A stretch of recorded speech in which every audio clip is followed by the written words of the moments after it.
여러분 이번 시간에는 우리 어떻게 읽을까? 이 단원 지금 책 속에 기있다 첫 번째 소단원 어떻게 읽을까를 같이 보고 있죠. 자, 이 단원의 과정 적용 활동을 하는 게 우리 저번 시간의 숙제였습니다. 그죠?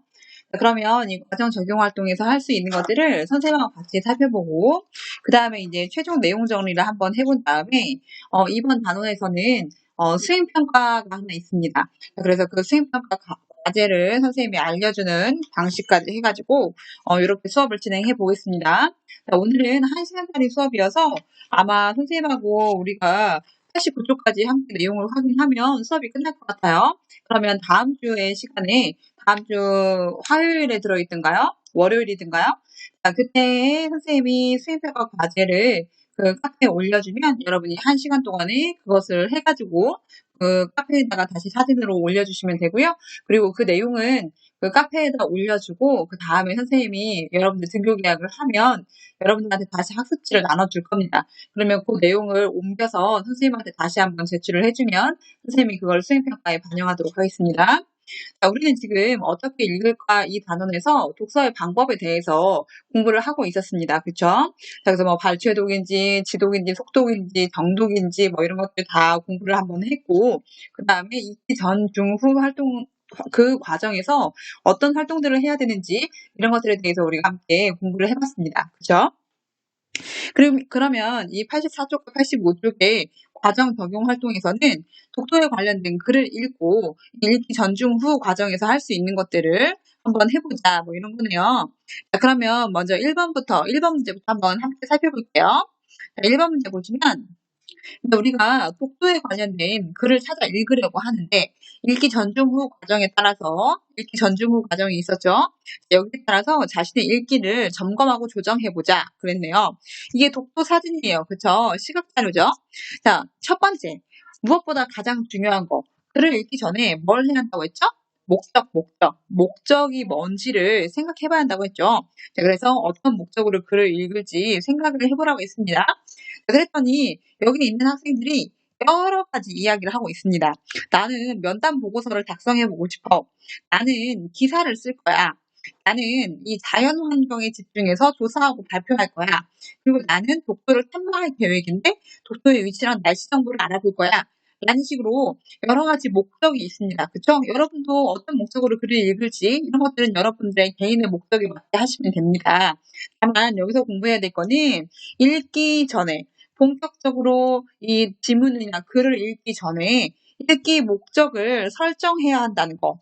요거 반드시 기억을 하셔야 돼요. 지금 여러 번 얘기하고 있죠? 읽기 목적이 바로 서야 어떤 방법으로 글을 읽을 건지 이런 것들을 우리가 생각해 볼 수 있다고 했잖아요. 자, 그러면 이제 읽기 전에 해야 될 일들이 여기 있습니다. 여기 체크해 주세요. 자, 읽기 전에 다시 한번 읽기 목적을 확인해야 됩니다. 그리고 독도.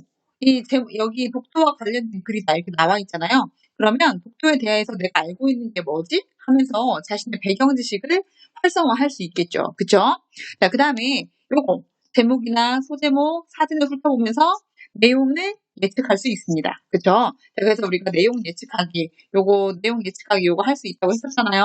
그쵸? 자, 그러면 이제 두 번째 문제 한번 해봅시다. 읽기 전에 요 내용은 좀 기억해주세요. 이거 중요한 내용입니다. 읽기 목적을 고려하여 다양한 읽기 방법을 적용하며 글을 읽어보자 그랬네요. 여기서도 읽기 목적을 고려하래요. 자, 이제 우리가 앞에서 여러 가지 목적을 설정할 수 있는데 여기서는 이제 읽기 목적을 정해줬어요. 읽기 목적은 여기서 정보 수집이다. 이렇게 정해줬어요. 그렇죠? 근데 뭐에 대한 정보 수집이냐면 이 독도 주변에 에너지 자원, 이 독도 주변에 있는 에너지 자원에 대해서 알아볼 거래요. 자, 그러면 우리는 이 에너지 자원에 대한 정보를 수집해야 됩니다. 독도 주변에 있는 에너지 자원에 대한 정보를 수집해야 돼요. 자, 그러면 여기서 이제 여기서 이 다양한 읽기 방법을 적용해 보라고 했잖아요. 자, 그러면은 여기서 이 읽기 목적은 이제 설정을 했죠. 정보 수집으로 설정을 했으니까 배경 지식 활성화하기, 뭐 제목, 소제목, 사진을 보면서 내용 예측하기, 뭐 이런 것들을 이제 해볼 수 있겠죠. 자, 그래서 여러분들이 설정한 그 읽기 목적에 맞춰서 이런 것들을 해보시면 됩니다. 자, 그러면 이 에너지 자원에 대해서 알고 있는 게 있는 사람은 배경 지식을 활성화하면 됩니다. 예를 들어서 선생님은 독도에 우리 이제 지문에 나와 있는 메탄하이드레이트가 있는지 몰랐어요. 그런데 어떤 사람들은 이런 얘기를 들어봤을 수도 있겠죠. 우리가 왜 독도가 우리 땅이라고 계속 주장을 하느냐. 물론 역사적인 의미도 있지만 독도가 자원이나 지형적으로 굉장히 중요한 위치에 있다. 이런 얘기 들어봤죠. 자, 그래서 이 독도가 우리 땅이어야 원래는 우리 땅인데 일본이 계속해서 탐내는 게 그 밑에 있는 지하자원 때문이다.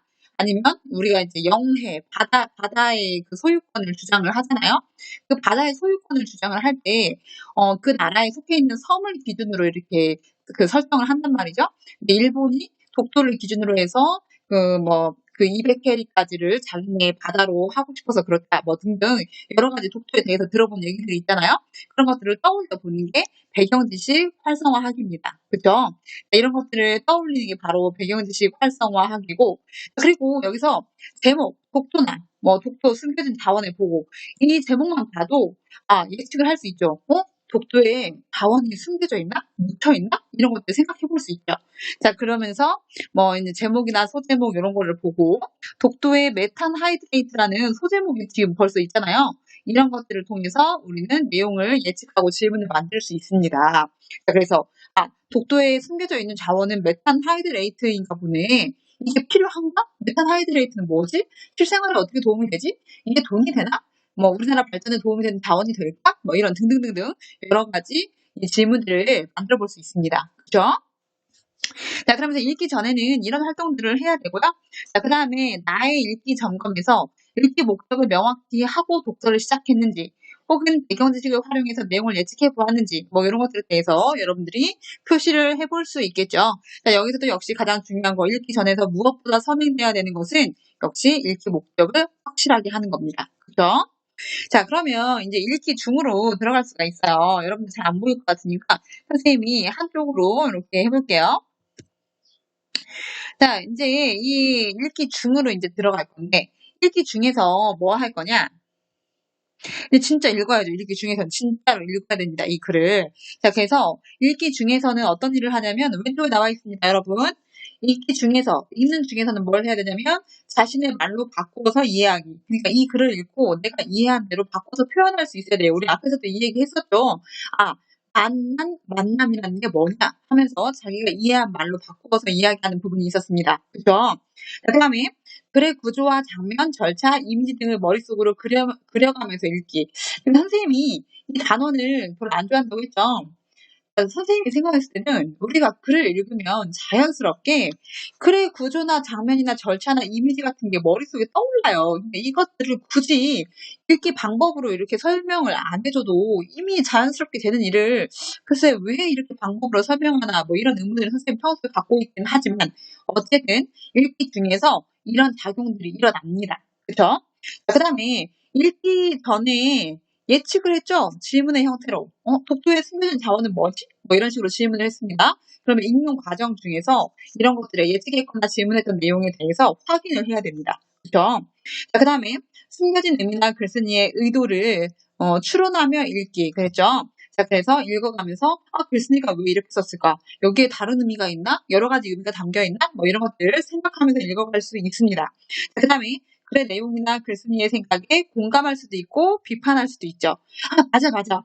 독도에는 저런 자원이 많이 있기 때문에 우리는 독도가 우리 땅이라고 지켜야 돼. 이렇게 생각할 수도 있고 아니면 독도를 지켜야 되는 이유가 저런 자원, 그러니까 뭔가 우리나라의 이득이 되기 때문인가? 이런 식으로 비판하며 읽을 수도 있습니다. 그죠? 그래서 이거는 개인마다 다 생각이 다를 거고요. 어쨌든 읽는 중에는 이런 작용들이 머릿속에서 일어납니다. 그쵸? 그래서 이런 것들을 여기다 한 번에 좀 깔끔하게 정리를 해주었네요. 그쵸? 자, 그러면 이제 우리 글의 내용을 다 같이 한번 봅시다.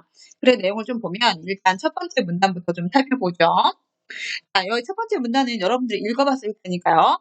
독도는 매우 작지만 물 아래에 면적이 굉장히 넓고 그리고 거기에 자원이 있답니다. 그쵸? 그 자원이 뭐였죠? 요거였습니다. 여기 메탄 하이드레이트. 그쵸? 지금 이 메탄 하이드레이트가 우리 이 글의 가장 핵심 소재가 됩니다. 독도 밑에 이것이 숨겨져 있고 우리가 이것이 필요하다. 이런 것들이 이제 주요 내용이 되죠. 자, 그래서 이 메탄 하이드레이트가 뭐냐? 잘 몰라요. 모르는 부분은 체크를 하셔야죠. 메탄하이드레이트는 체크가 됩니다, 이제. 그럼 이게 뭔지 설명을 해줘야 돼요. 얼음 상태인데 불을 붙이면 얼음이 녹고 그 안에 있는 메탄이 연소하면서 활활 타오르게 된답니다. 그리고 마치 비유죠. 드라이아이스와 같은 모습이라서 불타는 얼음으로 불리기도 하고.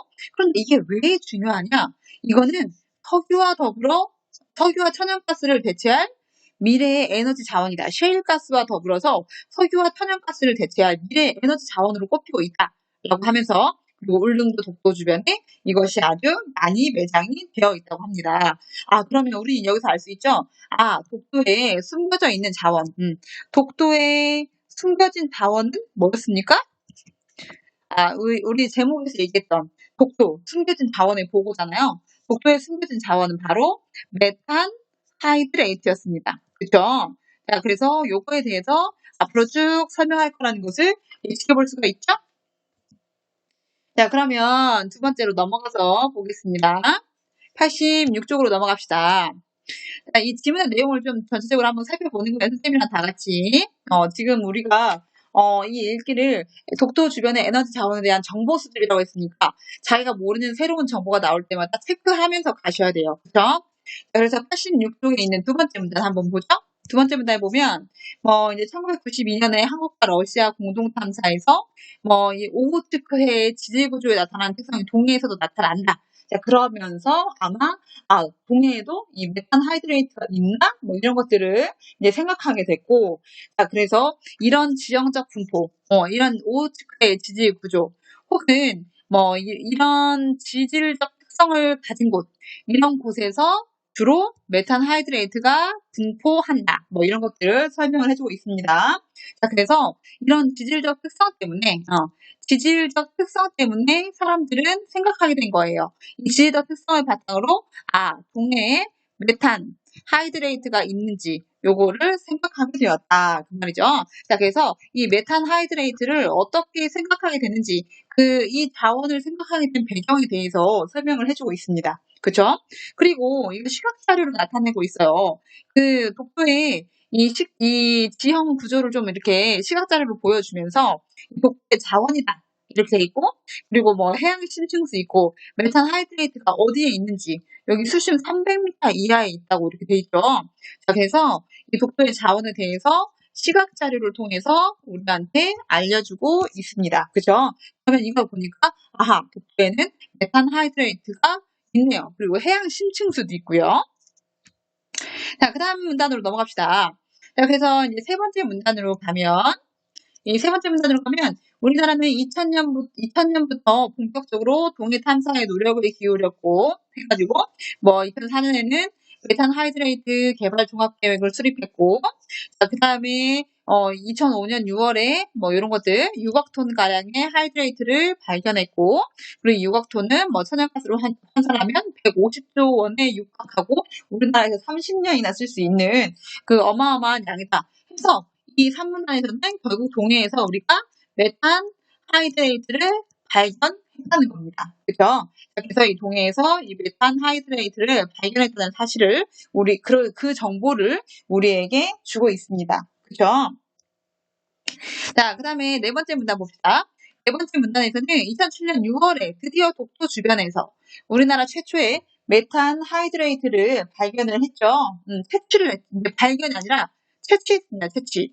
여기서는 발견만 했죠, 여러분. 3문단에서는 여기서 이 2005년 6월에 여기서 메탄 하이드레이트를 발견했어요. 발견.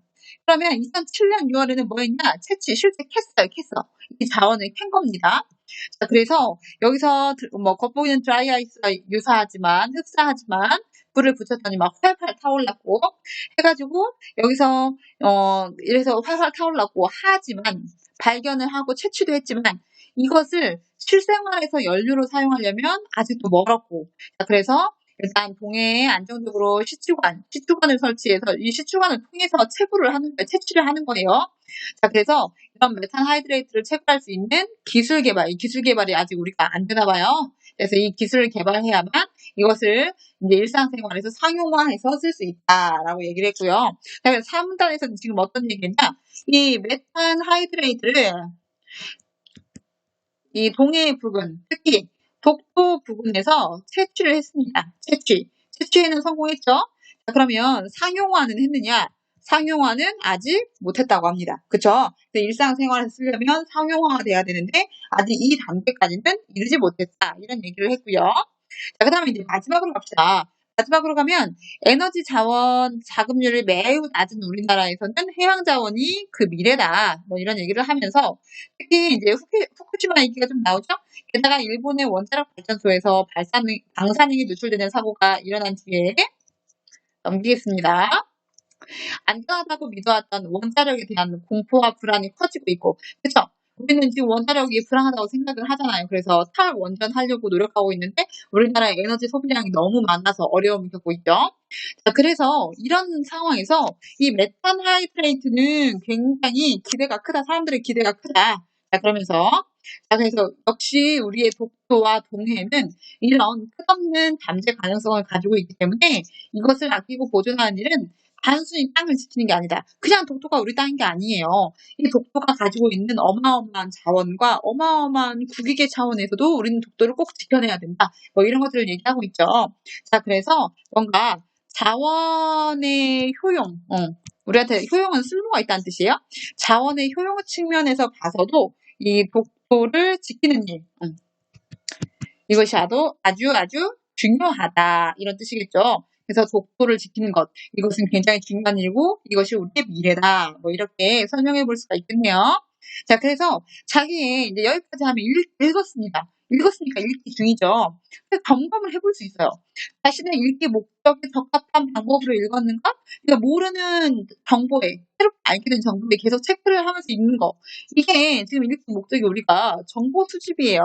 그러면 이렇게 새롭게 알게 된 정보에 체크를 하면서 읽는 것은 정보 수집에 적합한 읽기 방법인 거죠. 그죠? 자, 그 다음에 글을 읽다가 이해되지 않는 부분이 생기면 어떻게 해야 돼요? 여러 가지 방법을 써야죠. 단어가 나오면 사전을 찾아야 되고요. 그리고 읽었는데도 뭔가 이해가 안 되는 구절이나 그런 부분이 있으면 뭐 자료 검색이나 여러 가지 다른 책을 참고해서 그 부분을 이해하려고 노력해야 됩니다. 그죠? 자, 그래서 읽기 방법을 점검해 볼 수 있고요. 자, 그러면 마지막으로 읽은 후로 갑시다. 읽은 후. 읽은 후에 여러분 뭐 해야 돼요? 읽은 후에는 자, 여기 체크합시다. 여기 좀 체크를 해볼까요? 읽은 후에는 일단 글 전체 내용을 요약해야 됩니다. 왜냐면 요약을 하면 내가 제대로 읽었는지 이런 것들을 확인할 수가 있어요. 요약을 해본 다음에 그 다음에 중심 내용을 파악하는 거. 요거는 사실은 같은 말입니다. 요약을 하면 자연스럽게 중심 내용은 파악이 됩니다. 그죠? 중요하다는 내용을 중심으로 간추리는 거니까요. 자, 그 다음에 새로 알게 된 내용에 활용 방안 생각하기. 새로 알게 된 내용은 이게 새롭게 알게 된 정보이기 때문입니다. 그래서 우리가 지금 정보 수집을 목적으로 글을 읽었죠. 자, 그래서 이 정보를 수집한 것들을 어떻게 활용할 건지 이런 것들을 읽은 후에 고민을 해봐야 됩니다. 그렇죠? 자, 그러면 이거 해봅시다. 첫 번째, 읽기 목적을 중심으로. 우리 읽기 목적은 이 독도에 있는 자원에 대한 정보 수집이에요. 그걸 목적으로 글 전체의 내용을 요약해보자 그랬네요. 근데 이거는 별로 어렵지 않게 할 수 있죠, 여러분. 이거는 이 글 전체 내용, 우리 글 전체 내용이 뭐예요? 독도에는 자원이 있는데 그 자원 중에서 중요한 거 뭐? 메탄 하이드레이트. 그리고 여기 매장이 돼 있다. 그래서 우리는 독도가 역사적인 의미뿐만이 아니라 경제적으로 자원의 측면에서도 독도를 지켜내야 된다. 이거 있죠? 한번 다 같이 확인해 볼게요. 독도에는 이게 꼭 이렇게 길게 안 써도 돼요. 이거 다 뭐 적을 생각 하지 마세요. 중요하지 않습니다. 그러니까 우리가 이제 글 전체를 내용 요약을 하면 독도에는 자원이 있다. 그렇죠? 첫 번째, 독도에는 자원이 있다. 그리고 그 자원은 메탄 하이드레이트다. 두 번째, 그렇죠? 메탄 하이드레이트다. 그렇죠? 자, 그 다음에 이것은 가치가 있는 자원이다. 그렇죠? 이게 여기 세 번째, 이것은 우리에게 중요한 경제적 가치가 있는 자원이다. 그죠? 자, 그 다음에 네 번째, 이 메탄 하이드레이트가 무한한 잠재력과 가능성을 펼쳐줄 것이다. 그래서 결국 뭐예요? 우리가 독도를 지켜야 한다. 이런 것이죠? 독도를 지키는 일은 단순한 역사적인 의미가 아니다 그 말이에요. 이런 경제적으로 자원적인 가치가 있기 때문에 지켜내야 된다. 뭐 이런 뜻이죠. 이건 별로 어렵지 않게 여러분들이 할 수 있을 것 같아요. 자, 이 요약을 하는 것은 요약에는 뭐 맞고 틀릴 거 없습니다. 물론 중요한 내용을 하나도 안 빠뜨리고 다 하는 사람이 있고 좀 빠뜨리는 사람이 있을 수도 있어요. 근데 그것은 연습을 하면 되는 거예요. 그거는 뭐 우리가 다 할 수 있는 내용입니다. 자, 그래서 결국 여기서 글쓰기가 말하려고 하는 거는 이거예요. 독도를 지켜야 된다. 그죠? 독도를 지켜야 된다는 말을 지금 하고 싶어서 이 글을 쓴 거죠. 독도와 동해를 지키고 아끼고 보존해야 됩니다. 왜냐하면 여기에 우리의 미래가 있으니까. 자원의 의미도 있고요. 여기에 경제적인 의미도 있고요. 그리고 여기서 역사적인 의미도 있죠. 자, 그래서 자원과 경제와 역사적인 의미를 모두 포함해서라도 우리는 독도와 동해를 지키고 아껴야 된다. 뭐 이런 뜻으로 볼 수 있겠어요. 자, 그 다음에 세 번째 봅시다. 세 번째. 여기서 새롭게 알게 된 내용은 무엇이며 그 내용을 어떻게 활용할지 적어보자. 그랬네요. 여기서 근데 새롭게 알게 된 내용은 너무 많네요. 근데 선생님도 독도에 이 메탄 하이드레이트가 있는지 몰랐어요. 사실 메탄 하이드레이트가 뭔지도 몰랐어요. 근데 여기를 보니까 드라이 아이스 같이 이렇게 근데 드라이 아이스 같은 건데 불을 붙을 수 있는 그런 에너지 자원이라고 되어 있죠. 그리고 석유와 천연가스를 대체할 수 있는 그런 자원이고, 그죠? 그래서 새롭게 알게 된 내용은 모두 여러분들이 이렇게 밑줄 체크해놓은 부분이 지문에다가 밑줄 체크를 해놓은 부분이 다 새롭게 알게 된 내용일 것 같고요. 그리고 그 내용을 어떻게 활용할지 적어보자 그랬네요. 이 내용을 활용해서 사람들에게 알리는 뭐 기사를 쓸 수도 있고요. 그리고 어딘가에 내는 뭐 보고서를 낼 수도 있고 그러겠죠. 자, 그래서 이 내용을 활용하는 방법 역시 이 정보 수집이라는 읽기 목적과 무관하지 않습니다. 이 읽기 목적과 밀접하게 관련이 되어 있죠. 자, 그래서 이 수집한 정보를 알리려면 기사문을 쓸 수도 있고요. 그리고 보고문을 쓸 수도 있고, 뭐 여러 가지 방법이 있습니다. 그죠? 자, 그래서 읽기를 또 점검해보래요. 글을 읽기 전에 정했던 읽기 목적을 달성했는지, 그리고 중심 내용과 주제를 파악했는지, 여기까지 잘 해냈다면 그 사람은 이 글을 전체적으로 제대로 잘 읽은 게 되겠죠. 그죠? 자, 그러면 우리가 지금 87쪽까지 한번 살펴봤는데요.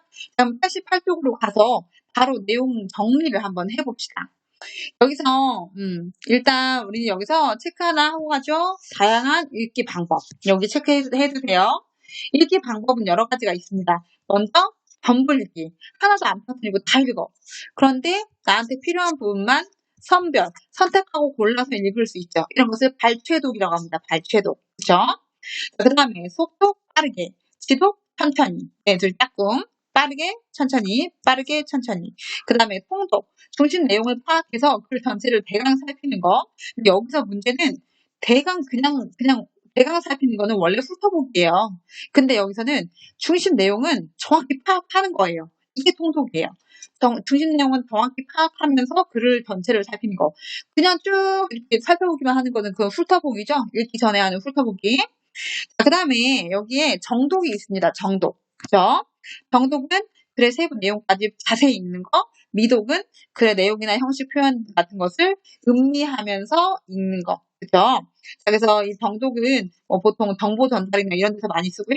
미독은 음미하며 읽으니까 주로 문학 작품에서 주로 사용하는 읽기 방법입니다. 아셨죠?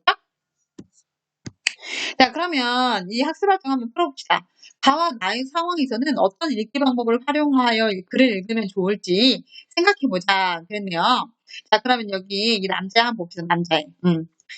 지역 음식을 조사해서 보고서를 쓰는 수행평가를 할 거래요. 보고서.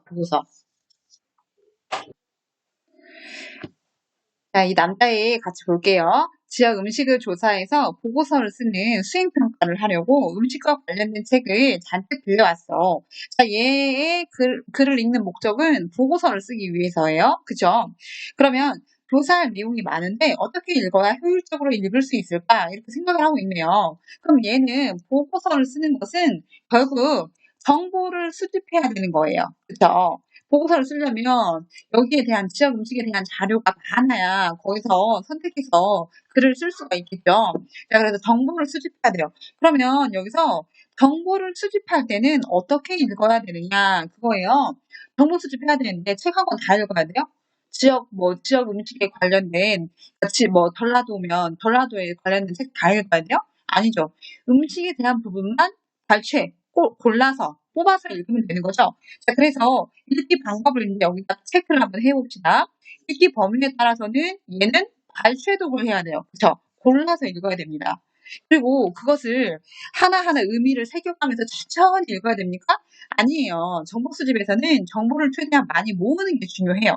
자, 그래서 읽기 속도에 따라서는 좀 빠른 속도로 읽어야 됩니다. 그죠? 그러니까 관련 있는 부분을 골라서 조금 빠른 속도로 읽어야 되고, 자, 그 다음에 이 전체적으로 중심 내용을 파악하면서 대강 읽을 것이냐, 아니면 정말 세부 내용 하나하나를 파악하려고 자세히 읽을 것이냐, 아니면 그 내용과 형식, 표현 같은 것을 정말 다 음미하면서 읽을 것이냐라고 했을 때는 중심 내용 파악할 수 있으면 되죠. 자, 그래서 통독으로 읽으면 됩니다. 그죠?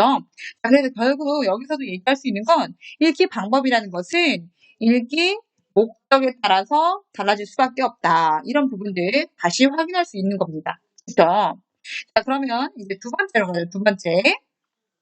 두 번째, 얘는 어떻게, 왜 글을 읽을 거냐면, 여기 보세요. 나는 소설책 한 권을 읽는데, 1시간이 채 걸리지 않아. 그런데 누가 책의 내용이나 읽고 느낀 점을 물어보면, 며칠 전에 읽은 책인데도 잘 기억이 안 나서 대답을 못 하겠더라고. 야, 그러니까, 1시간도 안 걸린다? 엄청 빨리 읽은 거예요. 그쵸? 그런데, 빨리 읽었더니, 책의 내용이나 읽고 느낀 점이 기억이 안 난대요. 그러면 이렇게 읽으면 안 되죠. 그죠? 그래서, 어떻게 읽는 게 좋을까? 그랬네요. 자, 근데 여기서 우리가 놓치면 안 되는 게, 얘가 읽는 책이 소설책이에요. 소설책을 정보를 얻으려고 읽습니까? 아니면 누군가를 설득하려고 읽나요? 그렇지 않죠. 소설을 읽는 이유는 재미있으려고, 뭔가 즐거움을 얻기 위해서, 혹은 뭔가 감동적인 부분을 찾아내기 위해서 읽는 거예요. 그 즐거움과 감동을 위해서 책을 읽는 겁니다. 그죠? 자, 그러면 이 목적에 맞게 읽기 방법을 선택하셔야 돼요. 그죠? 읽기 범위에 따라서 소설을 군데군데 읽는 사람 있나요? 그렇지 않죠? 소설은 다 읽어요. 전부 읽어야 됩니다. 그죠? 그리고 소설을 중심 내용 딱 파악하면 주제 파악했어. 그럼 넘겨 하고 더 이상 안 읽나요? 그러지 않죠. 소설이나 시나 이런 거 읽을 때는 우리는 천천히 의미를 새겨가면서 읽습니다. 그래서 지독이에요. 그죠? 그 다음에 읽기 정도에 따라서 통독, 정독, 미독이 있는데 이때 글의 세부 내용을 정확히 파악해도 되고 그 다음에 내용을 음미하면서 읽어도 됩니다. 그래서 정독도 되고 미독도 돼요. 그렇지만 통독은 좀 맞지 않죠. 중심 내용만 딱 살펴서 전체 내용을 대강 살펴보고 넘기는 그런 것을 위해서 문학을 읽는 것은 아니잖아요. 그래서 통독은 좀 안 될 것 같고 정독이나 미독 정도는 해당이 될 것 같습니다. 그죠? 자, 이렇게 해서 우리가 88쪽까지 살펴봤는데요. 그러면 89쪽 소단원을 마무리하면서 이번 시간 소단원 일단은 어떻게 읽을까 마무리를 해봅시다. 자, 읽기 방법의 점검과 조정에 대해서 나와 있습니다. 자, 여러 번 지금 선생님이 진짜 여러 번 얘기하고 있습니다. 읽기 방법은 읽기 목적. 아무리 강조해도 지나치지 않아요? 읽기 목적에 따라서 달라지는 겁니다. 그죠? 그리고 글의 특성에 따라서도 달라져요. 이게 정보를 전달하는 글인지 누군가를 설득하고 있는 글인지 아니면 문학인지 이런 거에 따라서 읽기 방법이 달라질 수 있습니다. 그리고 읽기 목적에 따라서 읽기 전중 후 과정 달라집니다. 그죠? 자, 그리고 우리는 읽는 과정에서 이게 목적에 맞는 적절한 읽기 방법인지 판단하셔야 됩니다. 그죠? 자, 그 다음에 읽기 전중 후 과정에 따른 읽기 방법 이 부분 살펴보시죠. 지금 우리가 배웠던 거 다시 떠올리는 거예요. 자, 읽기 전에는 뭐 해야 되냐? 역시 읽기 목적 확인해야 됩니다. 내가 이걸 왜 읽지? 내가 지금 이거 뭐 하려고 읽지? 뭐 이런 것들 판단해야 되고요. 그리고 배경 지시. 이 주제와 관련해서 알고 있는 게 있으면 그것들을 좀 활성화하는 작업. 독도라면 독도에 관련해서 자기가 미리 알고 있는 배경 지식들을 먼저 떠올려 보는 겁니다. 그래서 그리고 구체적으로 가장 많이 했던 것은 제목이나 소제목, 사진, 시각 자료라고 부른다고 했죠. 이 시각 자료들을 통해서 내용을 예측하고 질문을 만들어 보는 작업. 그리고 이 질문에 대해서는 읽기 중에서 이 질문에 대해서 확인이 이루어져야 되죠. 그쵸? 그리고 읽는 중에는 뭘 할 거냐?